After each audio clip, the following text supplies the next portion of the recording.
Those oversized sugary sodas are a staple at sporting events and movies, but you may have heard New York City Mayor Michael Bloomberg wants to ban them. He wants to ban actually everything over 16 ounces.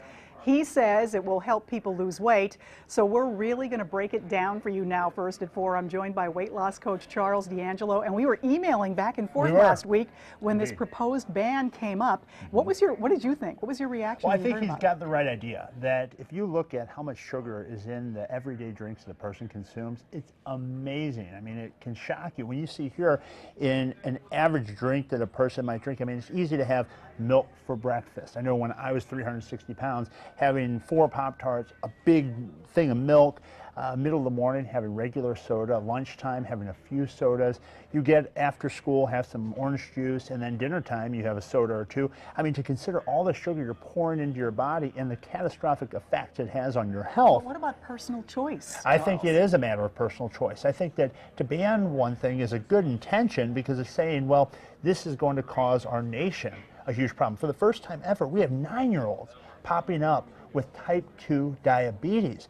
Baby boomers are running rampant with type 2 diabetes, and it's a controllable lifestyle disease. If a person's willing to change their habits with food and exercise, I'm living proof, so are the thousands of people that I've counseled, that you can take charge of your health. So the message is that something's missing just by banning something. The missing piece is a person has to take responsibility. And maybe be educated a little bit, which is what you've done here. So tell Education instead of regulation. That's right. Isn't that a great idea? So tell us what you've done here. This is a bottle of Yoo-Hoo. So Yoo-Hoo, right?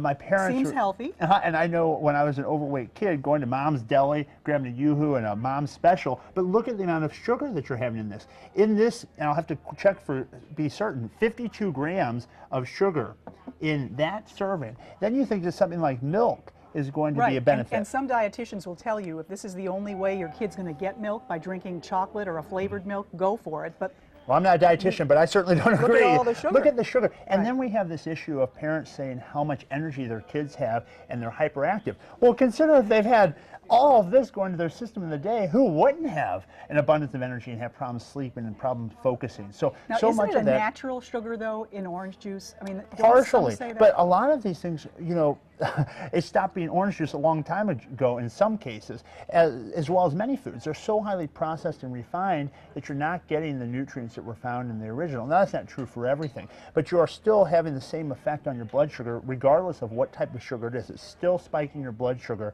if it's pure sugar in its natural form. So let's you want to be careful. The sodas, yeah. Then you go to Quick Trip or 7-Eleven or Vickers or wherever you go in the morning, and you grab a big 44-ounce glass of regular soda. You're getting 530 calories in there. That is amazing. You get a 32-ounce, and you're getting 380 calories in there. Not to mention, in this, there's 128 grams of sugar. And if we can focus in on just how much sugar you're taking in, when you're having a quantity of soda or a size of soda that quantity, same with the 32 ounces. And then if you get a kid's serving, you're getting 140 calories, and you look at the sugar if you're having regular soda in that cup. So what can you do about it?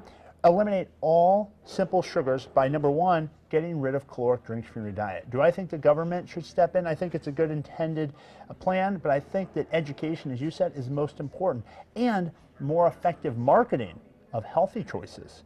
So what do you drink? I mean, these things all taste good. Water, ideally. Okay. Diet soda, if you have a propensity for something sweet.